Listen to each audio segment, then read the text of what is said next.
नमस्कार। गुड रहस्य ज्योतिष केंद्र में आपका हार्दिक स्वागत है, अभिनंदन है।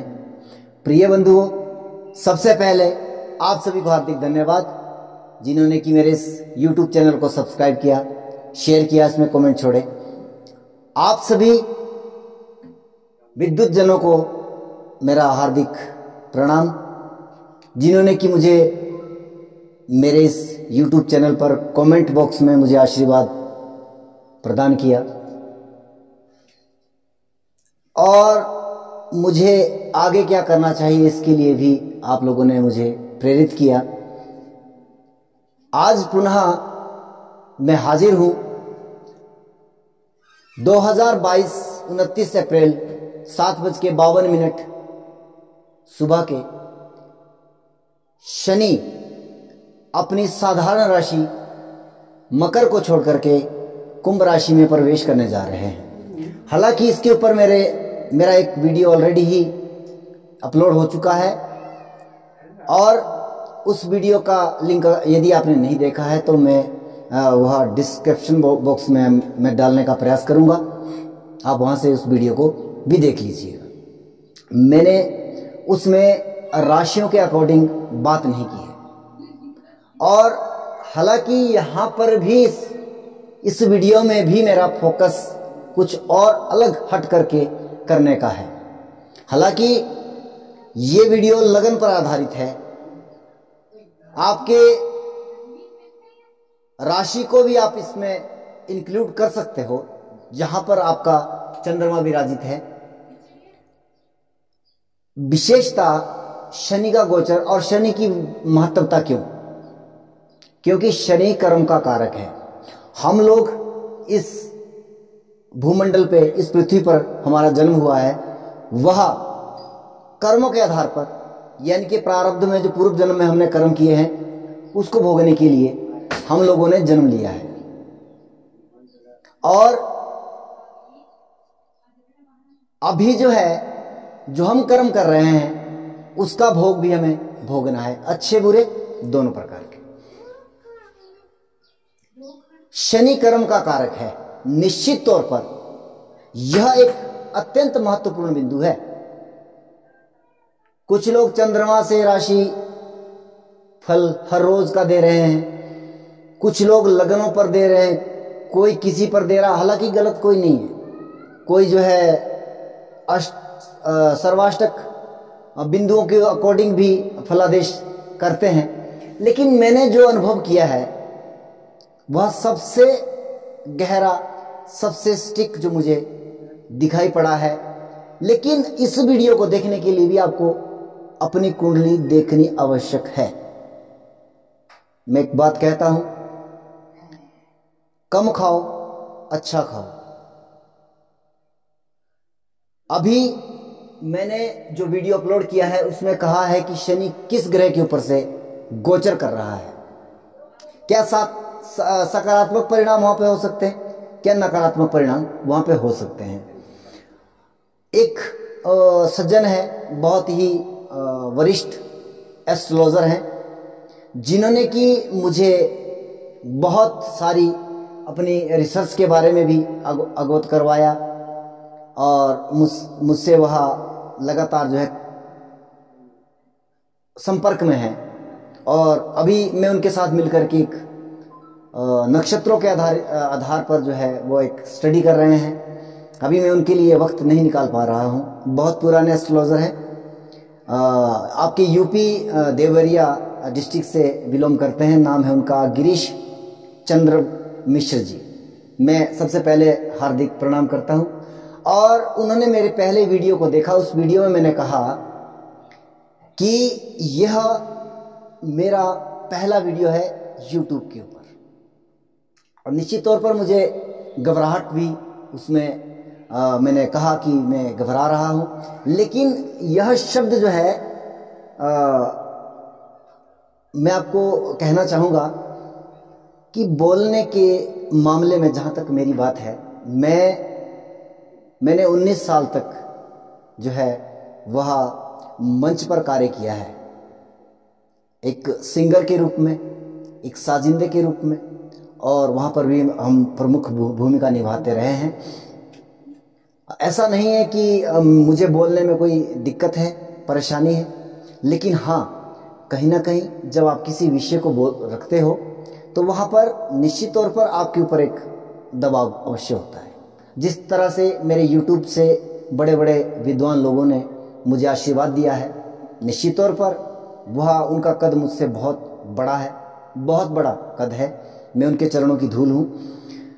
और उन्होंने जो मुझे मतलब मेरे इस YouTube या मेरे वीडियो के बारे में जो कमेंट लिखे हैं या मुझसे फ़ोन पर भी उन्होंने बात की है, तो उन्होंने बहुत प्रशंसा की है। और निश्चित तौर पर यह प्रशंसा जो है मेरे लिए जो है वो एक टॉनिक का काम कर रही है। मैं दुगनी ऊर्जा से आपके सामने प्रस्तुत हो रहा हूँ। परंतु कहीं ना कहीं इतने बड़े विद्वानों का मुझ पर जो है वो इस तरह से एक विश्वास कहीं ना कहीं प्रेशर को भी वो बढ़ा रहा है, क्योंकि मैं उनके विश्वास पर खरा कितना उतर पाऊंगा या नहीं। इसलिए मैं कुछ स्पेसिफिक चीज़ें लेकर के आ रहा हूँ। हर एक YouTube चैनल को छान मारिए आप, मैं बिल्कुल डिफरेंट तरीके की चीज़ें लेकर के आ रहा हूँ। लेकिन मेरे वीडियो को देखने के लिए आप लोगों को थोड़ी मेहनत करनी पड़ेगी कि आपको एक सॉफ्टवेयर में अपनी डेट ऑफ बर्थ डिटेल फीडअप करनी पड़ेगी और उसमें देखना पड़ेगा। क्योंकि अब मैं शनि के नकारात्मक परिणाम क्या हो सकते हैं गोचर के दृष्टिकोण से, वो मैं आपको बतलाने जा रहा हूँ। वह किस तरह से कहते हैं कि शनि जिस भावेश से या जिस भाव से अष्टम में गोचर करता है, उस भाव के लिए और उस भावेश जिस भाव से वो भावेश आया है उसकी हानि करेगा। तो सबसे पहले मैं मेष राशि आपके शनिदेव कर्म के कारक शनि और आपके कर्मेश और लाभेश वह आपके लाभ भाव से गोचर कर रहे हैं, स्वराशिगत है। निश्चित तौर पर यह गोचर आपके लिए बहुत शानदार कार्य क्षेत्र के लिए परिस्थितियां निर्मित कर रहा है। परंतु आपको यहां पर अवश्य देख लेना है अपनी कुंडली में कि आपके चतुर्थ भाव में कौन सा ग्रह बैठा है। आपके 4 नंबर पर चतुर्थ भाव और 4 नंबर राशि यानी कि कर्क राशि में कौन सा ग्रह बैठा है, क्योंकि शनिदेव कर्क राशि से अष्टम भाव में गोचर कर रहे हैं। 1 2 3 4 5 6 7 और 8। यदि आपका लग्नेश मंगल यहां पर विराजित है तो यह गोचर बजाय लाभ देने के आपको नुकसान देने के लिए उद्यत हो रहा है। निश्चित तौर पर आपकी दशाएं अंतर्दशाएं अगर बहुत अच्छी चल रही है तो कुछ हद तक इसका साइड इफेक्ट कम रह सकता है, लेकिन इसका प्रभाव होने जा रहा है। लगनेश, लगन से हम क्या देखते हैं? आपका व्यक्तित्व, और मैं कहता हूं स्वास्थ्य, मान सम्मान, प्रतिष्ठा। अगर मंगल देव आपके यहां पर चतुर्थ भाव में कर्क राशि में विद्यमान है, मेष राशि के जातकों की मैं बात कर रहा हूं, मेष लगन मेष राशि सिमिलरिटी रहेगी इसमें। आप इसको राशि से भी देख सकते हैं, आप इसको लगन से भी देख सकते हैं। आप दोनों प्रकार से इसको देखिएगा और कमेंट बॉक्स में अवश्य लिखे कि आपको यह जो परिणाम है वो लगन से ज्यादा प्राप्त हो रहे हैं या आपके चंद्रमा से। तो ये आपकी मान सम्मान प्रतिष्ठा में कहीं ना कहीं हानि होने के संकेत मिल रहे हैं। हालांकि ये गोचर अभी केवल 2.5 महीनों के लिए है, ट्रेलर है, पिक्चर बाकी है। 2023 जनवरी 17 जनवरी को जो है शनिदेव पूर्णतः गोचर करेंगे कुंभ राशि से, तो उस समय के बाद जो है इसकी परिस्थितियां अधिक ज्यादा जान पड़ेगी, लेकिन कुछ इसका ट्रेलर अभी आपको देखने को मिलेगा। तो मान सम्मान, स्वास्थ्य की हानि। अगर आपके द्वितीयेश यानी कि शुक्र आपके चतुर्थ भाव में विद्यमान है, द्वितीयेश शुक्र अगर आपके चतुर्थ भाव में विद्यमान है और ये आपके सप्तमेश भी है, सप्तमेश भी है, तो कहीं ना कहीं परिवार, कुटुंब आदि में समस्याएं दिखाई दे रही है, क्योंकि दूसरे भाव से हम परिवार को भी देखते हैं, दूसरे भाव से हम बैंक बैलेंस को भी देखते हैं। बैंक बैलेंस में भी सेंध लगने की स्थितियां निर्मित हो रही है। सप्तम भाव वैवाहिक जीवन में प्रॉब्लम कहीं ना कहीं दिखाई दे रही है, कहीं ना कहीं प्रॉब्लम दिखाई दे रही है। और अगर आप कोई व्यापार, बिजनेस आदि करते हो और पार्टनरशिप में करते हो, निश्चित तौर पर सावधानी बरतें। आपको केवल शनि इस बार मौका देने का प्रयास कर रहा है कि जब 2.5 महीने का गोचर होगा तो आपको जो नेगेटिव प्रभाव अगर दिखाई दे रहा है तो निश्चित तौर पर आपको उस पर काम करने की आवश्यकता है। आप जो है 2023 17 जनवरी के बाद जो है उस परीक्षा के लिए तैयार रहें। उपाय क्या करें, मैं उस पर आपकी वर्त जो कुंडली है, अगर आप विश्लेषण करवाना चाहते हो तो संपर्क करें। मैं उपाय जो है वहां पर देना उचित समझता हूं, क्योंकि यहां पर जो रेमेडी है वो कहीं ना कहीं हो सकता है मैं जो आपको रेमेडी दूं और आपके कुंडली के लिए सूटेबल ना हो तो उसका परिणाम थोड़ा सा नेगेटिव भी हो सकता है। मैं कहीं ना कहीं उस चीज से बचता हूं। हाँ, सामान्य तौर पर मैं कहूंगा कि अगर आपको इसके दुष्परिणाम दिखाई दे रहे हैं तो सबसे बड़ी बात है कि पूजा पाठ पर विश्वास करिएगा, महामृत्युंजय जप करवा लीजिएगा, रुद्राभिषेक करवा लीजिएगा। सर्वज्ञ है, यह रेमेडी हर कोई कर सकता है, इसका कोई साइड इफेक्ट नहीं है। लेकिन स्पेसिफिक रेमेडी के लिए कहीं ना कहीं आपको एक विशेषज्ञ एस्ट्रोलॉजर की सलाह लेना आवश्यक हो जाता है। अब मैं यहां पर बात करूंगा बुध देव। यदि बुध देव आपके चतुर्थ भाव में, इनके कर्क राशि में विद्यमान है, तो कहीं ना कहीं आपके तीसरे भाव और छठे भाव, चलिए यहां पर कुछ हद तक हम ये भी कह सकते हैं कि रोग, ऋण, शत्रु, इन चीजों की हानि तो आप दिखाई दे रही है। ये तो एक अत्यधिक शुभ संकेत दिखाई दे रहा है। लेकिन अगर हम छठे भाव की बात करते हैं तो रोग या यहां पर लड़ाई झगड़े की भी हम बात करते हैं। अच्छा, जब ये बुध से शनि षडाष्टक, मैं बात कर रहा हूं जो आपके जन्म कुंडली में ग्रह बैठे हैं, ये गोचर का शनि है। यहां पर जो जन्म कुंडली के अकॉर्डिंग में बात कर रहा हूं, जो जन्म कुंडली में जो ग्रह बैठे हैं उसके अकॉर्डिंग में बात कर रहा हूं। अगर बुध देव आपके यहां पर है तो तीसरे भाव, पराक्रम की हानि हो रही है, मेहनत आप कर रहे हैं उसका लाभ कम मिल रहा है आपको, आपके छोटे भाई बहनों से तनाव हो सकता है, आपके लड़ाई झगड़े आदि की भी संभावना यहां पर बनती दिखाई दे रही है। लेकिन आप उसमें सफल होंगे, इसमें भी कोई ज्यादा नकारात्मक मुझे दिखाई नहीं दे रहा है। चलिए बात करते हैं आपके चतुर्थेश चंद्रमा की। चतुर्थ भाव हमारा सुख का भाव है, मातृकारक भाव है, भूमि का भाव है, वाहन का भाव है, मकान आदि का भी ये चतुर्थ भाव है। और चतुर्थेश अगर चंद्रमा आपका स्वराशिगत है, निश्चित तौर पर आपके वाहन आदि आप सावधानी से चलाएं, क्योंकि उसका वाहन की नुकसान होने की संभावना यहाँ पर प्रबल दिखाई दे रही है। अगर माता के स्वास्थ्य में कोई समस्या है तो निश्चित तौर पर आप डॉक्टरी ट्रीटमेंट करवाइए, किसी अच्छे आयुर्वेदिक डॉक्टर के पास उन्हें ले जाइए। यहाँ पर माता के स्वास्थ्य में भी कुछ गंभीरताएं दिखाई दे रही है। वाहन को मैंने कह दिया, भूमि आदि के लिए भी थोड़ा सा ये नुकसानदायक स्थितियां बन रही है। और मैं ये कहूँगा कि कृषि का कार्य अगर आप कर रहे हो तो उसके लिए भी कहीं ना कहीं प्रॉब्लम हो सकती है, आपको उसमें लाभ कम प्राप्त हो सकता है। हालांकि मैं कारकत्व की बात नहीं कर रहा हूँ, मैं भाव अधिपति की बात कर रहा हूँ यहाँ पर, क्योंकि मेरा जो पिछला वीडियो है वो कारकत्व के आधार पर है। वहां परिणाम कारकत्व के आधार पर मिलेंगे। जिसके ऊपर से शनि गोचर कर रहा है उसके कारकत्व में वृद्धि होती है, लेकिन जिस भावेश से यहाँ पर फर्क बहुत बड़ा है। यहाँ पे मैं भावेश और भाव की बात कर रहा हूं। बात करते हैं आपके सूर्य की। सूर्य आपका पंचमेश है, शिक्षा का भाव है, संतान का भाव है।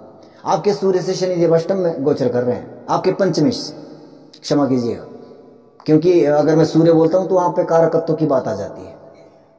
पंचमेश से आपके शनिदेव गोचर कर रहे हैं अष्टम भाव में। तो यहाँ पर स्थितियां क्या बन रही है? अगर आप शिक्षार्थी हैं, विद्यार्थी हैं, तो यहाँ पर आपको यह गोचर नकारात्मक परिणाम दिखा रहा है। अगर आप जो है मेहनत में कहीं ना कहीं आप डिले कर रहे हो, प्रॉब्लम है, आपको सकारात्मक परिणाम शिक्षा के अनुकूल नहीं मिल रहे हैं। संतान आदि, अगर आप शादीशुदा आपके बाल बच्चे हैं, तो वहाँ पर आपको संतान आदि के स्वास्थ्य को लेकर के भी समस्याएं आ सकती है। अब मैं बात करूंगा यहाँ पर आपके देवगुरु बृहस्पति आपके भाग्येश है और आपके द्वादशीश भी है। गुरु अगर आपके चतुर्थ भाव में है तो निश्चित तौर पर गुरु से शनि का अष्टम भाव में गोचर करना, यह एक नकारात्मक गोचर आपके लिए हो सकता है, आपके भाग्य की हानि कर रहा है। अगर आप विदेश से जुड़े कोई व्यवसाय करते हैं तो उसमें भी नुकसान हो सकता है। अगर आपके ऊपर कोई कोर्ट कचहरी मुकदमा आदि दायर किया गया है, वहां पर भी आपको हानि होने की संभावना दिखाई दे रही है। अगर आप जो है वो आयात निर्यात के व्यवसाय में है, वहां पर भी आपको प्रॉब्लम दिखाई दे रही है। भाग्य भाव पिता का भाव है, अगर आपके पिताजी हैं, उनके स्वास्थ्य को लेकर के भी आपको सजग रहना है। मैं अब बात करूंगा शनि से शनि का गोचर। शनिदेव आपके दशमेश और लाभेश में है। शनि से शनि का अष्टम भाव में गोचर, यानी कि दशमेश से अष्टम में शनि का गोचर कर्म कारक है। निश्चित तौर पर यह गोचर आपके कार्य क्षेत्र में बहुत मतलब नकारात्मक या हानि की संभावनाएं दिखा रहा है। क्षमा कीजिएगा, मेरा मकसद किसी को भयभीत करना नहीं है, लेकिन मेरा मकसद है आपको सजग सावधान करना। तो आप संभल करके व्यवसाय करिएगा। रेमेडी करने से आपके व्यवसाय में लाभ में परिवर्तन नहीं हो सकता, जितने मर्जी बड़े वो आप रेमेडी कर लो, लेकिन अगर आपने सावधानी बरती अपने व्यवसाय को लेकर के, मैं यहाँ पर ये कहूँगा कि कोई नया व्यवसाय ना शुरू करें। आप जो है बिना मतलब के कोई जिसकी आपके पास पूर्ण जानकारी नहीं है, पूर्ण ज्ञान नहीं है, उस व्यवसाय में इन्वेस्टमेंट ना करें, बच जाओगे। सामान्य तौर पर यह गोचर आपका निकल जाएगा। लेकिन अगर आप जो है ये गलतियां करते हैं, निश्चित तौर पर आपको व्यवसाय में हानि होने की संभावना दिखाई दे रही है। क्षमा करें, परंतु ये सत्य है, कटु सत्य है।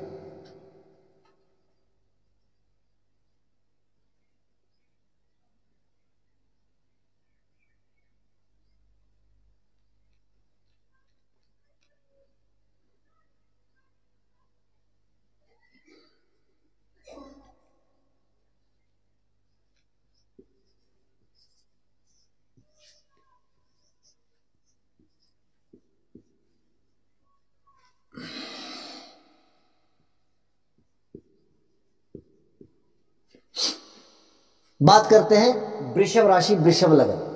आप दोनों चीजें ले सकते हैं। यहां पर अगर फोकस्ड होना है, आपने केंद्रित होना है केवल कर्क राशि के ऊपर, क्योंकि वहां से अष्टम में शनि गोचर कर रहे हैं। निश्चित तौर पर यह जो है, अगर आपके शुक्रदेव कर्क राशि में विद्यमान है और आपके तीसरे भाव में विद्यमान है, तो ये आपके छठे भाव के स्वामी और लग्नेश भी है। लग्नेश है मान सम्मान प्रतिष्ठा आदि के लिए आपको सजग और सावधान रहना है। आप अपनी कुंडली चेक कर लीजिएगा। आपके शुक्रदेव अगर कर्क राशि में है, मीन राशि या मीन लगन के जातकों की बात कर रहा हूँ, क्षमा कीजिएगा, वृषभ राशि वृषभ लगन के जातकों की बात कर रहा हूँ। आपके लग्नेश अगर कर्क में विद्यमान है, आपको मान सम्मान प्रतिष्ठा आदि और स्वास्थ्य की हानि यहाँ पर दिखाई दे रही है। कहीं ना कहीं शत्रुओं की हानि होते हुए भी दिखाई दे रही है। रोग ऋण आदि में भी आपको थोड़ा सा सावधानी बरतनी है। हालांकि यह गोचर आपके लिए सिमिलर है, क्योंकि अगर एक तरफ से वो स्वास्थ्य की हानि दिखा रहा है, तो वहां पर कहीं ना कहीं वो रोग में थोड़ा सा वो कंट्रोल भी कर रहा है। तो इतना ज्यादा नकारात्मक यह परिणाम यहाँ पे नहीं, लेकिन आपके मान सम्मान आदि में दिक्कत दिखाई दे रही है। अगर आप अगर यहाँ पर रेमेडी चाहते हो, तो मैं आपको एक सलाह देना चाहूँगा कि लड़ाई झगड़े से हमेशा दूर रहें। खास करके स्त्री पक्ष से आप लड़ाई झगड़ा ना करें, ज़्यादा भलाई आप में आपके लिए इसी में रहेगी। बात करूंगा मैं आपके बुध देव की। बुध देव आपके पंचमेश भी हैं, आपके द्वितीयेश भी है, योग कारक ग्रह है इस कुंडली के अंदर। अब यहां पर बुध देव अगर आपके तीसरे भाव में यानी कि कर्क राशि में विद्यमान है तो आपके पंचमेश यानी कि शिक्षार्थी इसमें व्यवधान दिखाई दे रहा है, कहीं ना कहीं आपके पक्ष में यहाँ पर रिजल्ट आता हुआ नहीं दिखाई दे रहा है। दूसरा भाव कुटुंब की हानि, आपके धन आदि की भी यहाँ पर व्यय होने की संभावना है मुझे दिखाई दे रही है। दशाएं अंतरदशाएं बेहतर है तो कुछ समस्याएं थोड़ी कम हो सकती है, लेकिन अगर दशाएं अंतरदशाएं भी नकारात्मक है तो समस्याएं बड़ी है। बात करेंगे आपके चतुर्थेश सूर्य की, क्षमा कीजिएगा तृतीयेश चंद्रमा की। अगर आपके चंद्रमा जो है वो तृतीय भाव में विद्यमान है यानी कि कर्क राशि में विद्यमान है, आपके शनिदेव, वैसे तो आपने YouTube पर बहुत सारी चीजें देखी होगी, मैंने अभी मेष लगन के लिए कहा लाभ भाव में शनि गोचर कर रहा है, अत्यंत लाभकारी, बहुत कुछ, आप अरबपति बन जाओगे, करोड़पति बन जाओगे। भैया अपनी कुंडली चेक कर लेना और अगले साल मुझे इस वीडियो के माध्यम से अवश्य कमेंट बॉक्स में लिखना कि कितने लोगों को करोड़पति बने हैं, कितने लोग अरबपति बने हैं। अगर आपकी कुंडली में इस तरह की नेगेटिव कंडीशन है, निश्चित तौर पर आपको प्रॉब्लम क्रिएट होने वाली है। शनिदेव आपका दशम भाव में उच्च स्थान जा रहे हैं, कोई प्रॉब्लम नहीं है सामान्य तौर पर, लेकिन जब आप अपनी कुंडली चेक करोगे आप, क्योंकि गोचर काम करता है भैया, आपकी जन्मकालीन कुंडली क्या कहती है उसके ऊपर। ऐसे सीधी प्रेडिक्शन कर दोगे तो उसमें कोई लाभ प्राप्त नहीं होने वाला। मुझे पता है मेरे इस YouTube चैनल को बहुत कम लोग सुनते हैं, लेकिन जितने सुनते हैं वो पॉजिटिव कमेंट करते हैं, आप चेक कर लीजिएगा।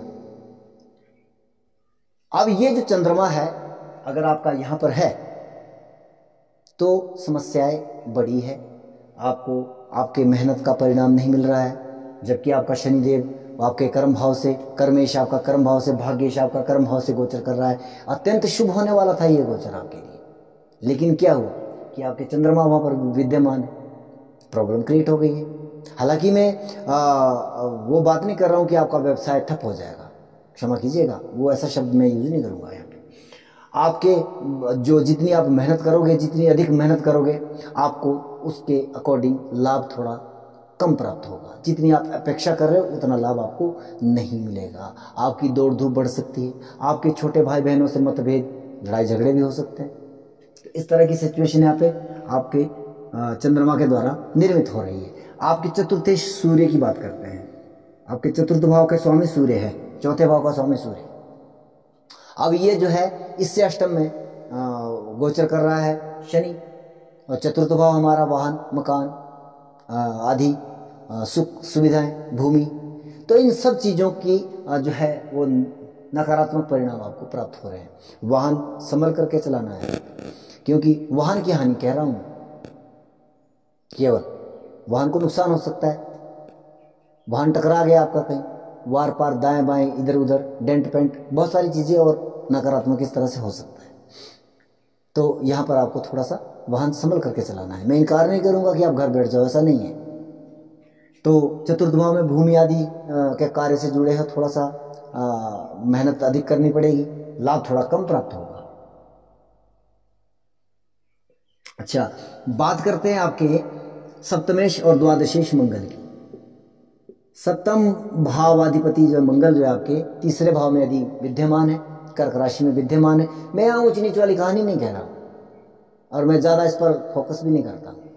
मेरी कक्षाओं में मेरे विद्यार्थियों से आप ये जानकारी ले सकते हैं। मैं ऊंच नीच पर ज्यादा बात नहीं करता हूं, क्योंकि वो कुंडली के अकॉर्डिंग बात होती है। सप्तमेश आपका आपके अगर तीसरे भाव में विद्यमान है, कर्क राशि में विद्यमान है, वहां पर द्वादशेश भी है। अगर आप आयात निर्यात व्यवसाय से जुड़े हैं, खास करके अगर आप पार्टनरशिप में काम कर रहे हो, तो भैया वो पार्टनरशिप में ब्रेकअप होने की संभावनाएं मुझे अधिक दिखाई दे रही है। अगर आपका विदेश से जुड़ा कोई व्यवसाय है तो निश्चित तौर पर वहाँ पर नुकसान होने की संभावना है। अगर आप का कोई कोर्ट कचहरी में मुकदमा चल रहा है तो वहाँ पर भी आपको नुकसान होने की संभावनाएं दिखाई दे रही है। हॉस्पिटल आदि के मामलों में आपको थोड़ा सा स्वास्थ्य को लेकर, क्योंकि 12 भाव हमारा हॉस्पिटलाइजेशन का भी है, खास करके अगर मैं सप्तम की बात करूं तो आपको किस तरह की प्रॉब्लम हो सकती है, गुप्त अंगों से संबंधित आपको कोई ना कोई बीमारियों की स्थितियां भी निर्मित हो सकती है। अगर दशाएं अंतरदशाएं नकारात्मक ज़्यादा है तो ये परिणाम आपको देखने को अवश्य मिल सकते हैं। अगर दशा अंतर्दशाएं अच्छी है तो यह मध्यम रहेगा। प्रॉब्लम तो थोड़ी बहुत क्रिएट होगी ही होगी, इसमें कोई संदेह नहीं है। तो आप वैवाहिक जीवन में भी कहीं ना कहीं समस्या दिखाई दे रही है, सप्तमेश आपका मंगल, तो यहाँ पर आपको वैवाहिक जीवन को भी थोड़ा सा सावधानी से बरतना है। वहाँ पर अपने लाइफ पार्टनर से आपको व्यवहार अच्छा करना है, अच्छे व्यवहारिकता निभानी है। बात करेंगे देवगुरु बृहस्पति की। देवगुरु आपके अष्टमेश है और आपके लाभेश है। लाभ की हानि सीधे तौर पर दिखाई दे रही है। अष्टम भाव से जुड़ा कोई कार्य करते हैं, नुकसान वहाँ पे दिखाई दे रहा है। अगर अष्टमाधिपति से अष्टम में शनि गोचर कर रहा है तो निश्चित तौर पर अगर पैतृक संपत्ति में कोई विवाद आदि के मसले हैं तो वो आपको उसका नकारात्मक परिणाम आपको प्राप्त हो सकते हैं। क्षमा कीजिएगा, लेकिन इस तरह की इंडिकेशन मुझे आपके शनि के गोचर से दिखाई दे रही है। हालांकि अभी ट्रेलर है, पिक्चर अभी बाकी है। तो अब मैं यहाँ पर बात करूँगा, हाँ, गुरु अगर आपके वहाँ पर विद्यमान है तो आपको कहीं ना कहीं स्वास्थ्य को लेकर के भी, गुप्त चिंताओं को लेकर के भी आपको सजग रहना है। आपकी गुप्त चिंताएं बढ़ रही है। बात करूँगा शनि से शनि का अष्टम में गोचर। आपके भाग्य शनि देव अगर विद्यमान है तो कहीं ना कहीं भाग्य की हानि यहाँ पर दिखाई दे रही है। दशम भाव, दशम भाव में जब गोचर कर रहे हैं तो वहाँ पर भी कहीं ना कहीं प्रॉब्लम दिखाई दे रही है। व्यवसाय को लेकर के उस तरह के मतलब एटमॉस्फेयर आपके कार्य क्षेत्र में आपको मैं फिर यहाँ पे सलाह दूंगा कि आपको कोई नई इन्वेस्टमेंट या नया व्यवसाय करने से बचना चाहिए। तो यह रहा मेष और वृषभ राशि के लिए। बात अगली राशियों के ऊपर भी करूंगा। जय सिया राम, जय श्री राधे।